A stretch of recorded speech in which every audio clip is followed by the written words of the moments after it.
నమస్కారం. తీర్థయాత్ర కార్యక్రమానికి స్వాగతం. పరమ పవిత్ర శైవ క్షేత్రాలుగా భాసిల్లుతున్న పంచారామ క్షేత్ర దర్శనం భక్తి ముక్తిదాయకంగాను పునర్జన్మ రాహిత్య మోక్షదాయకంగాను భావిస్తారు. అందున కార్తీక మాసంలో పంచారామాలు 5ంటిని దర్శించుకోవడం మరింత విశిష్టంగా భావిస్తారు. తూర్పు గోదావరి, పశ్చిమ గోదావరి, గుంటూరు జిల్లాల్లో ఈ పంచారామ క్షేత్రాలు వెలసిల్లుతూ అశేష భక్తజనాన్ని విశేషంగా ఆకర్షిస్తుంటాయి. ఇవాల్టి తీర్థయాత్ర కార్యక్రమంలో పంచారామ క్షేత్ర దర్శనం చేసి ఆ విశేషాలు తెలుసుకుని పునీతులవుదాం రండి.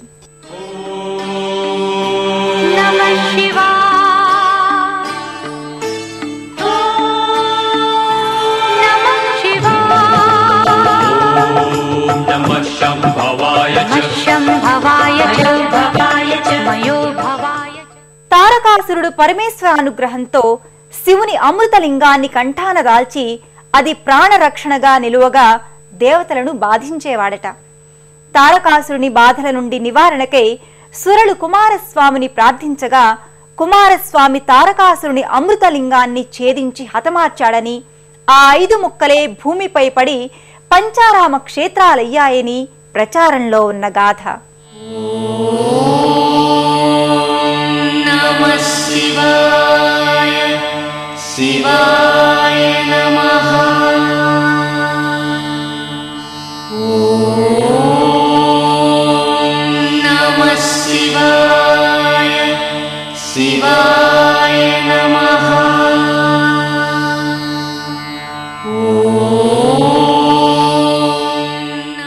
సంచిత పాప వినాశకలింగం తత్ప్రణమామి సదాశివలింగం దేవగణార్చిత సేవితలింగం భావైర్భక్తిభిరేవచలింగం. పరమపద పరమాత్మకలింగం స్వయంగా మహాదేవుడి సంకల్పంతోనే 5 భాగాలై సుప్రతిష్ఠితమైన పుణ్యస్థలాలే పంచారామ క్షేత్రాలుగా ప్రసిద్ధికెక్కాయి. అవే ద్రాక్షారామం, కుమారారామం, క్షీరారామం, సోమారామం, అమరారామం. శివుడు ఆయా క్షేత్రాలలో శ్రీ ద్రాక్షారామ భీమేశ్వరునిగా, కుమారారామ భీమేశ్వరునిగా, క్షీరారామ రామలింగేశ్వర స్వామిగా, సోమారామ శ్రీ ఉమా సోమేశ్వర స్వామిగా, అమరారామ శ్రీ అమరేశ్వర స్వామిగా పూజలందుకుంటున్నాడు. ఇక్కడి శివలింగాలన్నీ ఎంతో వైశిష్ట్యాన్ని, పవిత్రతను సంతరించుకుని భాసిస్తున్నాయి.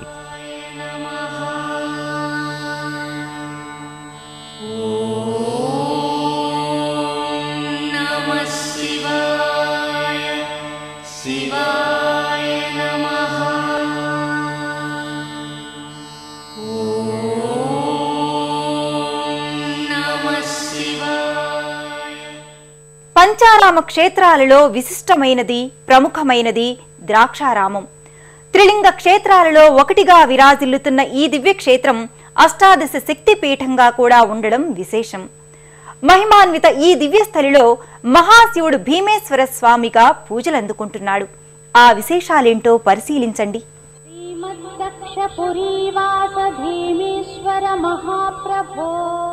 విజయవాడ నుంచి 185 కిలోమీటర్లు, రాజమండ్రి నుంచి 40 కిలోమీటర్లు, కాకినాడ నుంచి 17 కిలోమీటర్ల దూరంలో ఉన్న ఈ పంచారామ విశిష్ట క్షేత్రం త్రిలింగ క్షేత్రాల్లో ప్రముఖమైనదిగా కూడా విరాజిల్లుతోంది.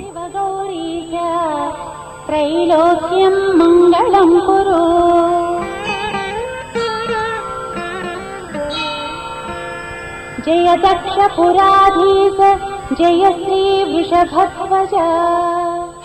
ద్రాక్షారామం కాశీ తరువాత అంతటి మహిమాన్విత స్థలంగా దక్షిణ కాశీగా పేరుగాంచింది. తూర్పు చాళుక్య రాజవంశానికి చెందిన చాళుక్య భీముడు ఈ ఆలయాన్ని నిర్మించినందువల్ల భీమేశ్వరునిగా కొలవబడుతున్నాడని, అదేవిధంగా దక్షుడు యజ్ఞం చేసిన స్థలం ఇదేనని, అందువల్ల దక్షవాటికగా పిలువబడుతూ ద్రాక్షారామంగా ఖ్యాతిగాంచిందని చెబుతారు. ఈ క్షేత్ర వైశిష్ట్యాన్నే మహాకవి శ్రీనాథుడు భీమఖండం పేరిట అపురూప కావ్యంగా రచించాడు. ఇది వ్యాసుడు తపస్సు చేసిన స్థావరమని, దక్షిణ కాశీగా వ్యాసుడే అభివర్ణించాడని చెబుతారు. సప్తమహర్షులు అఖండ గోదావరిని తమ తపఃకార్య నిమిత్తం 7 పాయలుగా ఇక్కడే చేశారట. ఆలయం దగ్గరగా సప్తగోదావరి కొండ ఉంది. ఆలయం పై అంతస్తులో 3 వైపులా స్తంభాలతో ప్రదక్షిణా మార్గం ఉంది.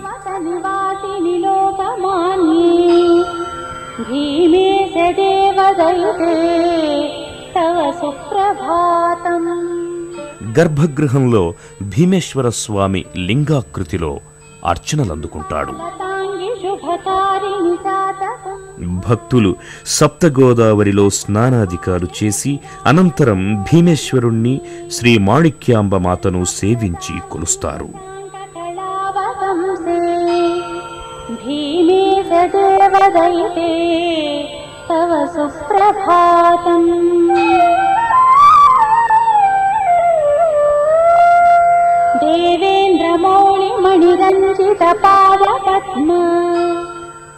పార్వతీమాత మాణిక్యాంబ అమ్మవారిగా పూజలందుకుంటుంది.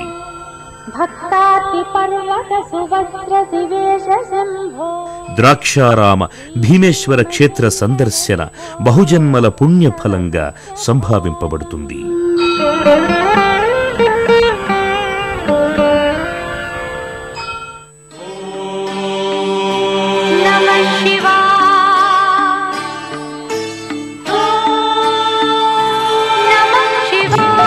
కాకినాడకు అతి సమీపంగాను, రాజమండ్రికి సుమారు 50 కిలోమీటర్ల దూరంలో నెలకొన్న దివ్యక్షేత్రం పంచారామాలలోని కుమారారామం. ఇక్కడ శ్రీ భీమేశ్వర స్వామివారు, శ్రీ బాలా త్రిపుర సుందరి అమ్మవార్లు కొలువై ఉన్నారు. ఆ విశేషాలేంటో పరిశీలించండి.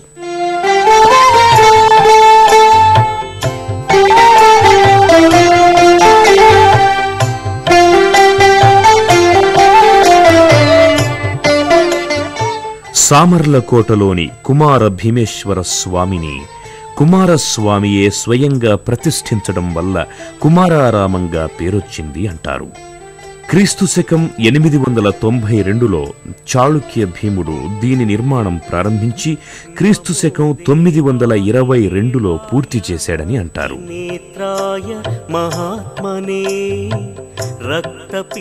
ద్రాక్షారామంలోని దేవాలయాన్నే ఇది కూడా పోలి ఉంటుంది.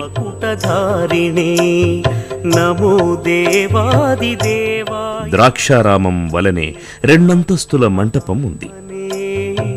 రక్త పింగళ నేత్రాయ జటామకుటధారిణే.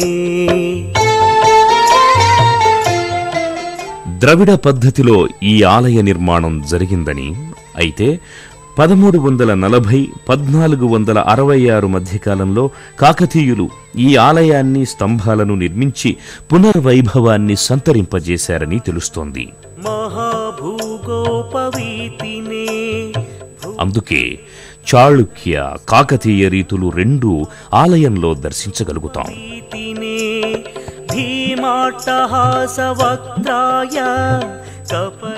దేవాలయ స్తంభాలపై 1147-1494 మధ్యకాలంలో వేయించబడిన శాసనాలు కొన్ని కానవస్తాయి. రక్త పింగళ నేత్రాయ జటామకుటధారిణే. ఆలయ ప్రాంగణంలో భీమగుండం పుష్కరిణిలో స్నానం చేసి భక్తులు స్వామిని సందర్శించుకుంటారు.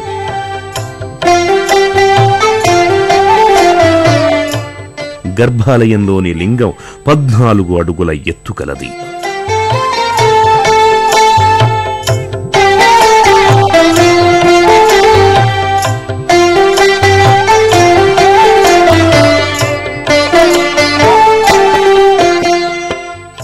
కాలభైరవుడు, బాలా త్రిపుర సుందరి అమ్మవారు ఇక్కడ భీమేశ్వరునితో బాటుగా కొలవబడతారు.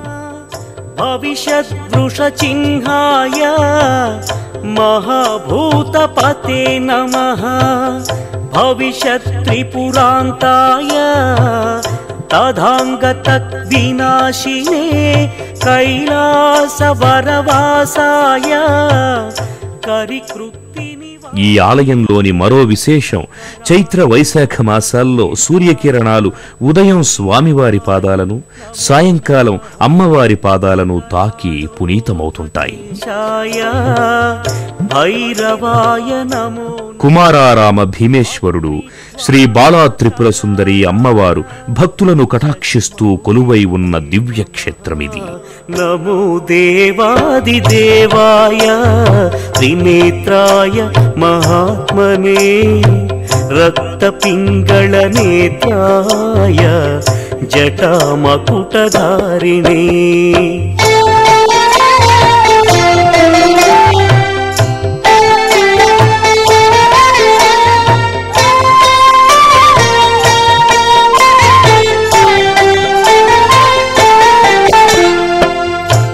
భవిష్యద్ధృతకాపాలివ్రతాయ పరమేష్టినే తథా దారువనధ్వంసకారిణే విఘ్నశూలినే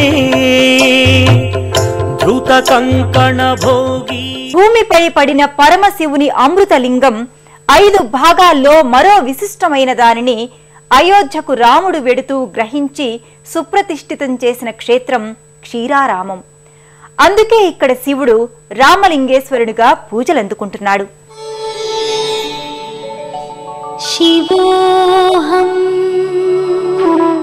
క్షీరారామం పశ్చిమ గోదావరి జిల్లాలోని పాలకొల్లులో ఉంది.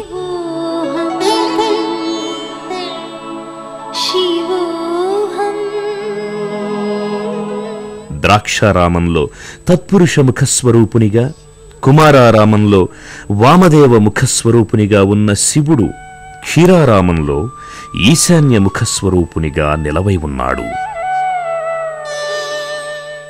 నరసాపురం దగ్గర ఉన్న పాలకొల్లుకు పూర్వం దుగ్ధోపవనం, క్షీరపురి, ఉపమన్యుపురం, పాలకొలను అనే పేర్లుండేవి.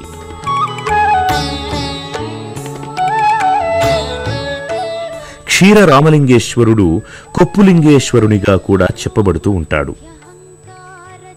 విష్ణువే స్వయంగా నెలకొల్పిన లింగం ఇది అని చెబుతుంటారు. కౌశికముని కుమారుడైన ఉపమన్యుడు శివుణ్ణి నిత్య అభిషేకానికై కావలసిన క్షీరాన్ని ప్రసాదించమని కోరాడట. శివోహం శివోహం చిదానందరూప శివోహం. శివుడు స్వయంగా క్షీర పుష్కరిణిని విలయింపజేసి క్షీర సముద్రం నుండి పుష్కరిణికి పాలు స్రవించేలా చేశాడట. అందుకే క్షీరారామంగా ఈ ప్రదేశం ఖ్యాతి పొందింది.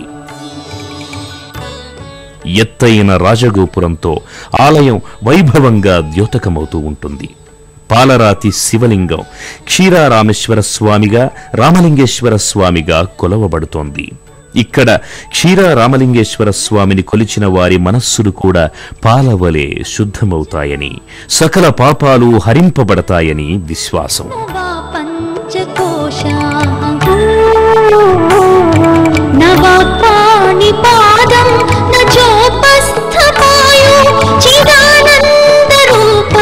శివోహం శివోహం చిదానందరూప శివోహం శివోహం శివోహం శివోహం. పంచారామాలలోని సోమారామం పశ్చిమ గోదావరి జిల్లా భీమవరంలోని గునుపూడి ప్రాంతంలో ఉంది. ఇక్కడ సోమేశ్వరుడు సద్యోజాత ముఖస్వరూపంతో భాసిస్తూ ఉమాసోమేశ్వర స్వామిగా పూజింపబడుతుంటాడు. సోమారామం గురించి భీమఖండంలో బ్రహ్మాండ పురాణంలో పేర్కొనబడింది. పరమేశ్వరుని పంచముఖాలై ప్రకాశించే పంచారామ క్షేత్రాలలో ఈ క్షేత్రం కూడా ప్రసిద్ధమైన దివ్య క్షేత్రంగా విరాజిల్లుతోంది. ఓం నమః శివాయ.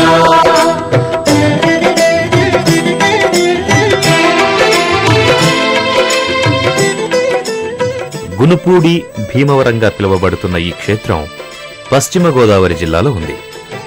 పంచారామ క్షేత్రాలలో ఒకటిగా విరాజిల్లుతున్న ఈ క్షేత్రంలో శ్రీ ఉమా సోమేశ్వర జనార్దన స్వామి వార్లు కొలువై ఉన్నారు.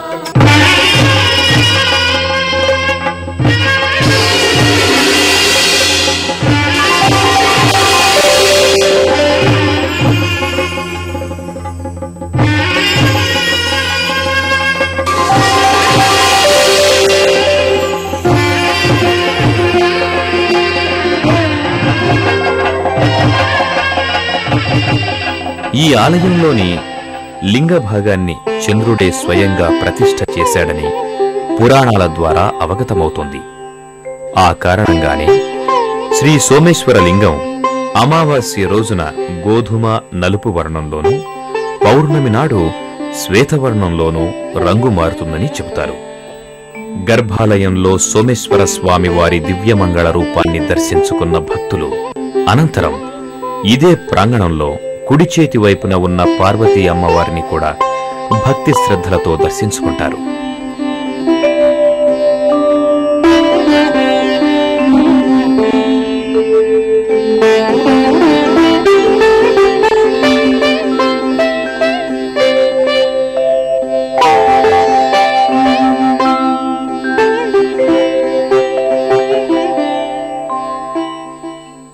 పంచారామాల్లో మరో సుప్రసిద్ధ క్షేత్రం అమరారామంగా పేర్కొనబడే అమరావతి.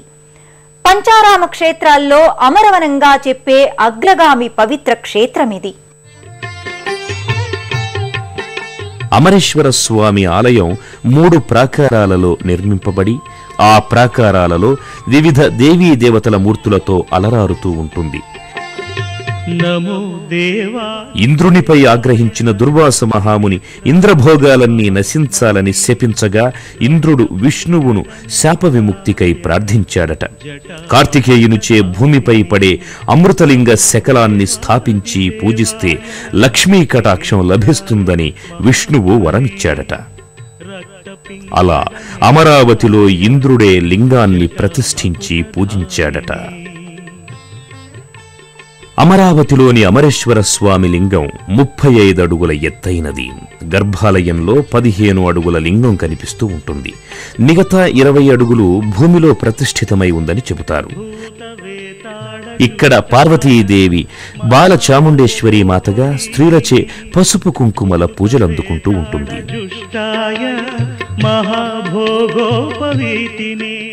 స్కాంద బ్రహ్మ పురాణాల్లో, పద్మ పురాణంలో కృష్ణానదీ తీర ప్రాంతపు ఈ అమరారామం గురించి ప్రస్తావనలున్నాయి. స్వయంగా దేవతల అధిపతి అయిన ఇంద్రుడే ప్రతిష్ఠించిన లింగం కావడం వల్లనే అమరేశ్వరుడిగా ఇక్కడ స్వామి అర్చింపబడుతున్నాడని, తారకాసురుడి కంఠంలోని ప్రాణలింగాలు కుమారస్వామి ఛేదించినప్పుడు ఆ శకలాల్లో ప్రధానమైన లింగం పడిన దివ్యధామం అమరావతి అని చెబుతారు. సాంబ సదా శివ సాంబ సదా శివ సాంబ సదా శివ సాంబ శివ సాంబ సదా శివ సాంబ సదా శివ సాంబ సదా శివ సాంబ శివ. కార్తీక మాసంలో అమరావతిని ఎక్కువగా భక్తులు సందర్శిస్తూ ఉంటారు. శివరాత్రికి అమరేశ్వర స్వామికి విశేష అర్చనలు, అభిషేకాలు, ఉత్సవాలు జరుగుతాయి. పంచారామ శైవ క్షేత్రాలన్నీ పరమ పవిత్రంగా భావింపబడుతూ ఆలయంలో లింగార్చనలు, అభిషేకాలు నిత్యం జరుగుతూ ఉంటాయి. ద్రాక్షారామ, కుమారారామ, సోమారామ, క్షీరారామ, అమరారామ క్షేత్రాల సందర్శనం పరమ పుణ్యదాయకం. లింగరూపధారి అయిన ఆ పరమేశ్వరుని అపార కరుణా కటాక్ష వీక్షణాలు అందరికీ లభించాలని మనసారా కోరుకుంటూ మరో తీర్థయాత్రలో మళ్లీ కలుసుకుందాం. సెలవు మరి. నమస్కారం.